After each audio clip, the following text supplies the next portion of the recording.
Last video में हमने देखा रिकवरी ऑफ टैक्स।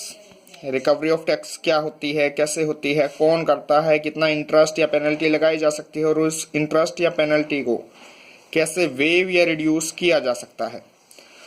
आज का हमारा टॉपिक उसी रिकवरी को आगे कंटिन्यू करते हुए modes of recovery of tax. ये मोड्स ऑफ रिकवरी क्या होती है कि टैक्स की रिकवर किस तरह से किया जा सकता है, टैक्स को किस तरह से हम रिकवर कर सकते हैं, कौन कौन से तरीके हैं हमारे पास टैक्स को रिकवर करने के।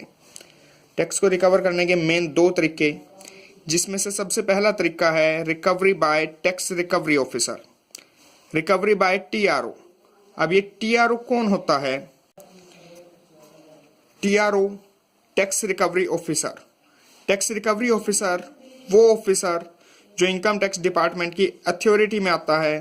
टॉप 10 अथॉरिटीज में इनका नाम है और इनका मेन काम टैक्स को रिकवर करना है। इनकम टैक्स में जो टैक्स रिकवर नहीं हो पाता उस टैक्स को रिकवर करने का काम टैक्स रिकवरी ऑफिसर का होता है। इस ऑफिसर का मेन काम कब से शुरू होता है? जब एसएससी अपना टैक्स ना दे, जब एसएससी डिफॉल्ट करना शुरू करे तो टैक्स रिकवरी ऑफिसर का काम शुरू होता है। टैक्स रिकवरी ऑफिसर एक स्टेटमेंट प्रिपेयर करता है जिसको हम नोटिस कह सकते हैं, और इस स्टेटमेंट में वो उस एसएससी के रिगार्डिंग उसका जितना भी डिफॉल्ट अमाउंट है, चाहे वो पेमेंट ऑफ टैक्स हो या फिर बाकी कोई और अदर पेमेंट हो, जितना भी एरियर अमाउंट होगा वो सब उस नोटिस में, उस स्टेटमेंट में मेंशन करेगा और एसएससी को भेज देगा।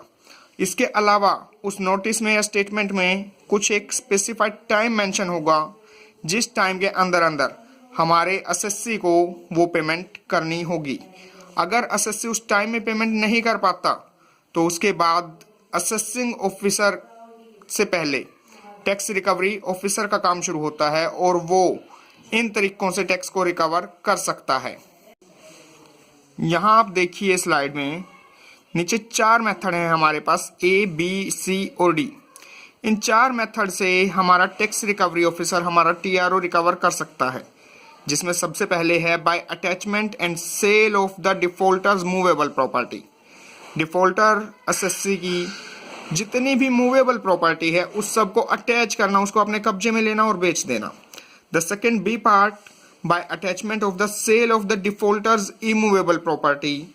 जितनी भी इमूवेबल प्रॉपर्टी है उसको अटैच करना और बेच देना, बट सिर्फ उतनी अमाउंट रिकवर की जाएगी उसकी प्रॉपर्टी से जितना उसका टैक्स पेंडिंग होगा।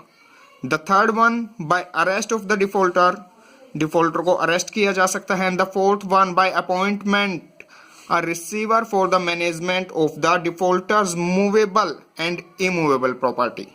और फोर्थ में हम उसकी मूवेबल और इमूवेबल दोनों ही प्रॉपर्टी के लिए एक रिसीवर अपॉइंट करेंगे। हमारा टीआरओ इन 4 में से किसी भी तरीके से टैक्स रिकवर कर सकता है, बट उसको सबसे पहले एक स्टेटमेंट प्रिपेयर करके भेजनी होगी। इसके अलावा other modes of recovery, other modes of recovery में हमारे पास असेसिंग ऑफिसर का काम आता है। हमारा असेसिंग ऑफिसर बिना नोटिस तैयार किए अलग अलग वे से रिकवर कर सकता है, जिसमें सबसे पहले आता है डिडक्शन फ्रॉम सैलरी।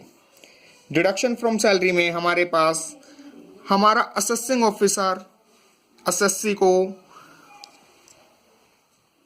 बिना नोटिस भेजे उसकी सैलरी से अपनी अमाउंट डिडक्ट कर सकते हैं। जितनी भी इनकम टैक्स की अमाउंट पेंडिंग है हम एम्प्लॉयर के थ्रू, एम्प्लॉयर को बोलकर वो अमाउंट रिकवर कर सकते हैं। The second way collection from person who have a loan from SSC, जिसने एसएससी से लोन ले रखा है या जो एसएससी के डेटर्स हैं, अगर एसएससी बिजनेस और प्रोफेशन में है या ऐसा कोई भी पर्सन जिसने एसएससी की पेमेंट करनी है, तो उसके थ्रू हम रिकवरी कर सकते हैं। बट ऐसे पर्सन को हम किसी भी तरह से एक सर्टिफिकेट इशू करेंगे। जितनी भी हमारी रिकवरी होगी वो रिकवरी से पहले, वो रिकवरी के साथ साथ हम एक सर्टिफिकेट इशू करेंगे कि कितनी अमाउंट हमने रिकवर की है, और अगर डेटर ज़्यादा के हैं और रिकवरी के अमाउंट कम है तो डेटर बाकी की पेमेंट हमारे एसएससी को पे कर देगा।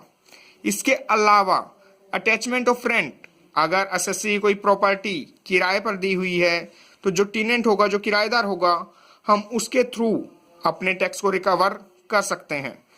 हम एसएससी के टेनेंट से अपना टैक्स रिकवर कर सकते हैं। The next one, application to court for the payment of money in court custody, section 226 subsection 4।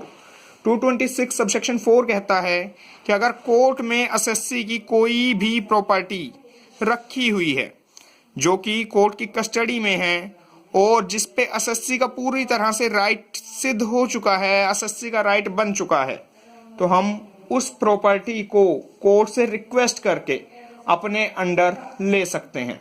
उस प्रॉपर्टी को हम एसएससी को ना देके खुद अपने कब्जे में ले सकते हैं कोर्ट से रिक्वेस्ट करके। The next one, sale of movable property.